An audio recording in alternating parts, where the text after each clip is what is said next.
আসসালামু আলাইকুম রহমতুল্লাহ। প্রিয় দর্শক, পায়ে হেঁটে 64 জেলা ভ্রমণের আজকে আমাদের 6 নম্বর জেলা ভোলাতে আছি। গতকালকে যেহেতু 2টা জেলা আমাদের পার হইতে হয়েছে, তো সবচেয়ে লম্বা জার্নিটাই গতকালকে ছিল। এখন আমরা এইখান থেকে আমাদের পরবর্তী জেলা পটুয়াখালীর উদ্দেশ্যে যাত্রা করব। তো আমরা আজকে এই মসজিদে ছিলাম।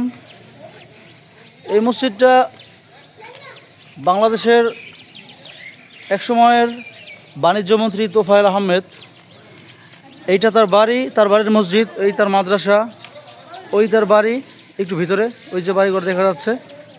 এখানে অনেকগুলো শিক্ষা প্রতিষ্ঠান একসাথে। তো আমরা এখানে আজকে ছিলাম। মাদ্রাসার হুজুররা অনেক ভালো মানুষ, অনেক ভালো মনের মানুষ, আমাদের অনেক আদর আপ্যায়ন করছে, আলহামদুলিল্লাহ, শুক্রিয়া। এই যে আমার ছোটো ছোটো ভাইরা, সবাই এদের জন্য দোয়া করেন, আল্লাহ তাআলা যেন এদেরকে যুগ শ্রেষ্ঠ আলেম হিসেবে কবুল করেন।